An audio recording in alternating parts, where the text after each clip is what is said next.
Hi everyone. You put pasta and pizza together, what do you get? You get this, a pizza casserole. Doesn't that look yummy? And again, a real simple recipe to make. Let's do it right now. First thing we need is some pasta. We're using rotini noodles. You can actually use whatever you like, macaroni, penne, whatever.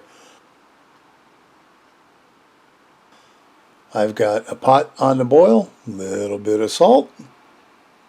So spiral pasta is what we're making. This is what the recipe called for, and this is what we're going to make.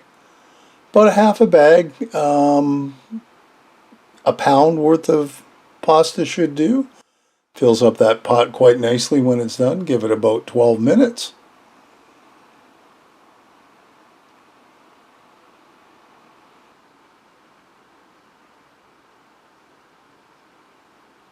Let's grab a noodle just to taste it and see how it's cooked. And let's get it off the stove and rinse it out.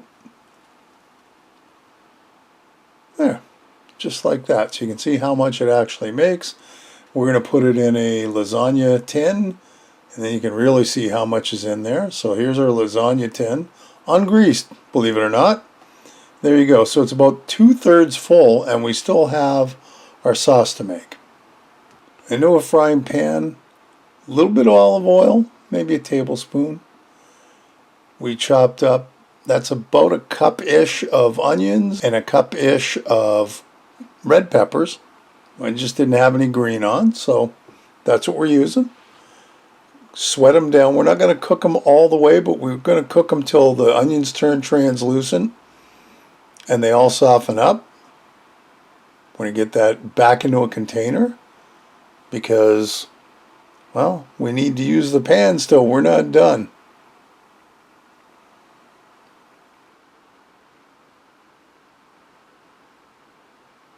So those are two kind of cool things that you would have on a pizza. They're going to go in this dish.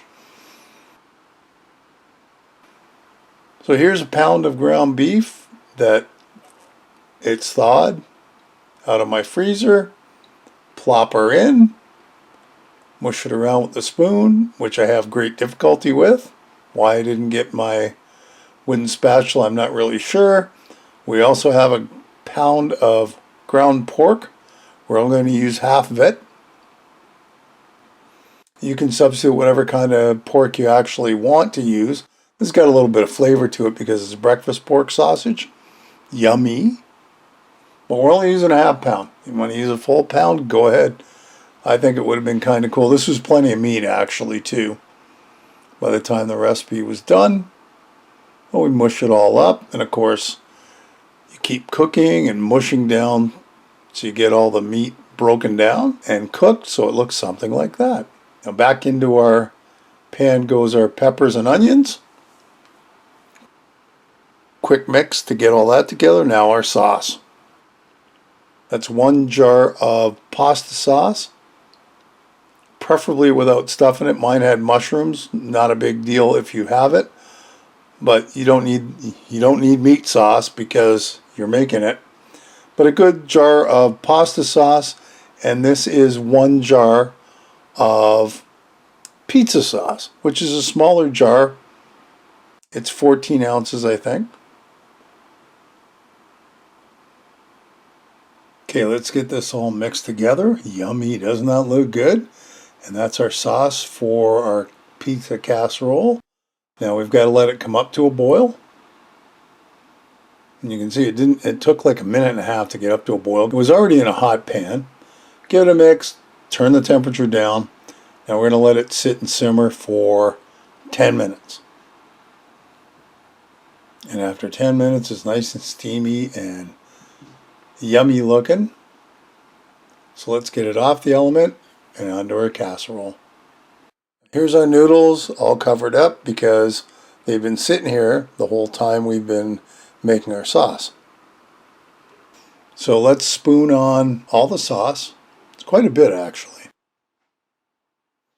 You can see we're right up to the top of that tin, and I'm a little concerned because now I got to mix it all. The good news is good news is I was careful. So, and some was chunking up. You know what happens when pasta sits for more than a minute or two. But the sauce got in there. It all got combined. I only lost 2 noodles in the mixing too, so I was pretty impressed. We're going to cover it up because I'm not putting this in the oven till tomorrow. Into the back fridge it goes. And here we are the next day. I'll take the lid off. Looks just as good. But we've got toppings we've got to put on because this is a pizza casserole. So I've got 2 cups of mozzarella go on top. Because how can you have a pizza without mozzarella? I guess theoretically you could. And then we've got chopped up pepperoni.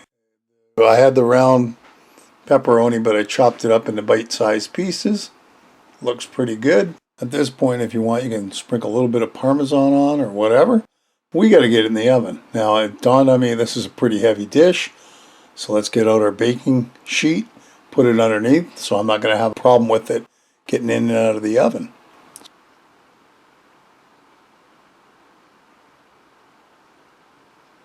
So in we go, 350, 20-25 minutes. It's got to melt because it's already cooked. And here's our finished product. We got our spoon out. Look at how stringy and cheesy that is. There you go. Pizza casserole. You definitely got to try making this dish. Hey, another great recipe. I hope you'll give it a try. Leave me a comment below, one way or the other. Listen, if you haven't subscribed, hit the subscribe button and hit the bell because that'll tell you the next time I upload a video. Feel free to share this and any of my other videos. And thanks for stopping by and watching. We'll see you next time. Bye-bye.